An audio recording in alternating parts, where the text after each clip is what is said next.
All right, let's dive in. Today, we're setting sail for the mysterious, newly discovered land of Thule. Get ready to race your friends in a game that's all about settlement, smart strategy, and just a little bit of survival. Now, before we get into the weeds, there's really only one number you need to burn into your brain: 10. The first player to get to 10 victory points wins. Simple as that. Of course, getting there, well, that's the real adventure. To get you from total beginner to seasoned explorer, we're going to walk through this in 6 simple steps. We'll talk about the main goal, your very first moves, what a typical turn looks like, the fun of exploring, how to survive the dangers, and finally, how you claim victory. So what's the big picture here?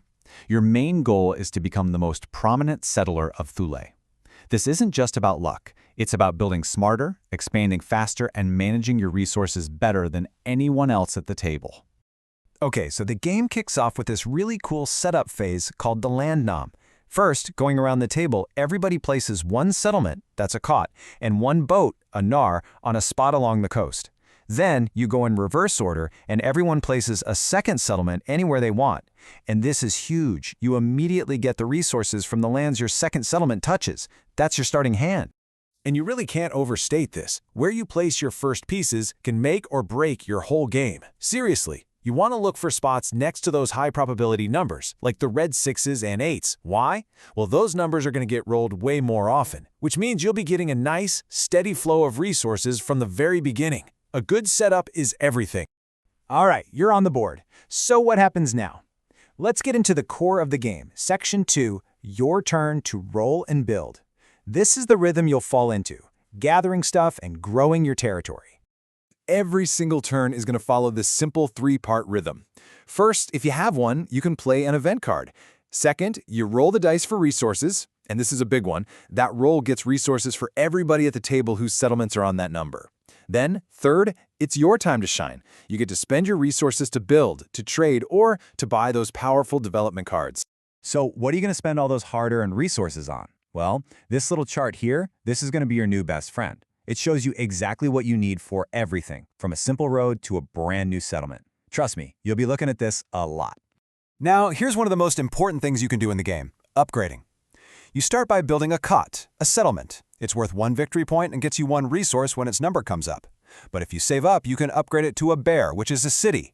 And just look at the difference. It's now worth 2 victory points and it collects 2 resources every time. You're literally doubling your income and your points from that one spot. It's a game changer. Okay, we've covered building. Now for my favorite part of Thule, the adventure. Section 3 is all about exploring the fog and fishing. This is where you get to push back the unknown and see what you can find. You see, the board starts out almost completely covered in this mysterious fog. And how do you find out what's underneath? It's so simple. You just build a road or sail a boat right up to the edge of a fog space. The moment you do, you flip it over. It creates this amazing sense of discovery because you truly never know what you're going to get. So what can you find in there? It's a real grab bag. You might uncover these amazing resource-rich lands, or you could stumble upon a treasure chest that lets you take any one resource you want for free. But you could also reveal a dangerous volcano or a completely useless glacier that just gets in your way. It's that risk-reward that makes every exploration so exciting. Let's talk about fishing for a sec, because it's a really powerful part of the game. Fish is a unique resource you get from sea spaces and those lakes you find. It's super flexible. You need it for development cards, and you can even use it for special actions, like paying to move that annoying outlaw off your best spot. But yeah, all that exploring, it's not without its dangers. Which brings us to our next section, survive. Because not everything in Thule is friendly, and you've got to deal with some major threats. You know, in most games, a 7 is just a 7. Not in Thule. Oh no, here, rolling a 7 is a huge deal. Whenever anyone rolls it, the game basically pauses and a whole sequence of events kicks off. So what exactly happens? It's a 4-step chain reaction. First, anyone holding more than 7 cards has to discard half of them. Ouch. Second, the person who rolled gets to move the outlaw and block any number they want. Third, you get to steal a random resource from someone on that block space. And finally, if there's a volcano on the board, it erupts. It's a roll that can totally shake up the game. And yeah, about those volcanoes, once you uncover one from the fog, it's basically a ticking time bomb on the board.